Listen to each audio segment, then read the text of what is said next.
तो सारान भाई राम राम, मेरी हाथ जोड़ के। तो एकादशी व्रत कब का है और पूजा किस तरह की जाती है, किसकी पूजा की जाती है, ये सब बताऊंगी और कथा भी सुनाऊंगी। तो आप लोग सब ध्यान से सुनना और बताना कैसी लगी कथा आपको। तो सुनिए।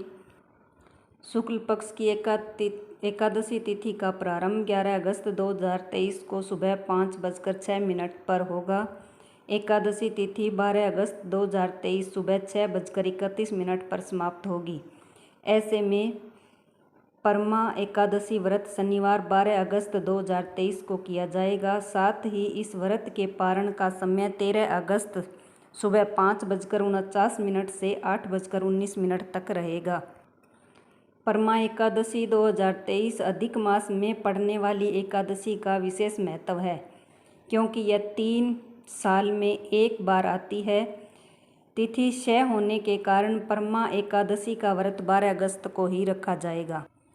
हिंदू धर्म में एकादशी का व्रत काफ़ी शुभ और पुण्यकारी माना जाता है। साल भर में 24 एकादशी पड़ती है।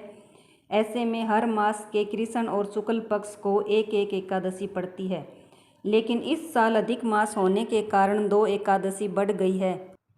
अधिक मास में पड़ने वाली एकादशी का विशेष महत्व है, क्योंकि यह 3 साल में एक बार आती है। श्रावण अधिक मास के कृष्ण पक्ष की एकादशी को परमा एकादशी कहा जाता है। इस दिन व्रत और भगवान विष्णु की विधिवत पूजा करने से शुभ फल की प्राप्ति होती है। इस दिन भगवान विष्णु की पूजा करने से पितरों का श्राद्ध व तर्पण करने से विशेष लाभ मिलता है। भगवान विष्णु को पंचामृत अर्पित करने से पूजा का विशेष फल मिलता है। परमा एकादशी व्रत के दिन व्रत कथा का पाठ करने से विशेष लाभ मिलता है।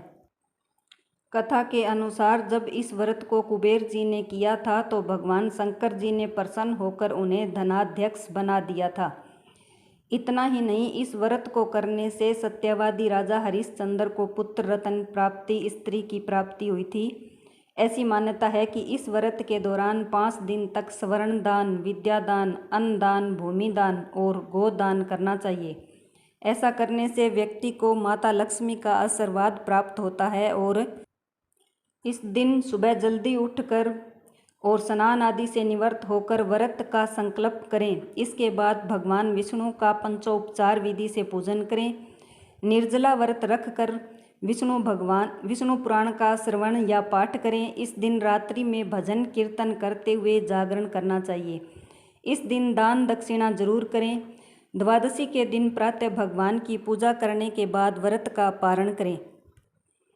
कृष्ण भगवान जी ने इस कथा का श्रवण किया था। पौराणिक कथा के मुताबिक प्राचीन काल में कौंपिल्य नगर में सुमेधा नामक एक ब्राह्मण रहता था और उसकी पत्नी का नाम पवित्रा था। पवित्रा बहुत ज़्यादा धार्मिक थी और परम सती व साध्वी स्त्री थी। एक दिन गरीबी से परेशान होकर ब्राह्मण ने विदेश धन कमाने जाने का विचार किया, लेकिन पवित्रा ने कहा कि धन और संतान पूर्व जन्म के फल से प्राप्त होते हैं, इसलिए आप चिंता न करें। और कुछ दिन बाद महर्षि कौंडिन्य गरीब ब्राह्मण के घर आए। ब्राह्मण दंपति ने तन मन से महर्षि कौंडिन्य की सेवा की तो उन्होंने गरीबी दूर करने का धार्मिक उपाय बताया। महर्षि कौंडिन्य ने बताया कि अधिक मास में कृष्ण पक्ष की एकादशी का व्रत तथा रात्रि जागरण करने से भगवान विष्णु प्रसन्न होते हैं।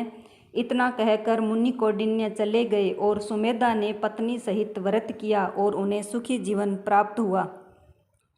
कृष्ण भगवान जी कहते हैं कि जो इस तरह से एकादशी का व्रत करता है, विष्णु भगवान जी उनके सब पापों को नष्ट कर बहुत ही सुखी जीवन दान देते हैं। तो सभी भाई बहनों को एकादशी का व्रत जरूर करना चाहिए। तो एकादशी माता की जय हो। और सब भाई बहन प्लीज़ कहानी को पूरी सुने और ये बताएं कैसी लगी आपको।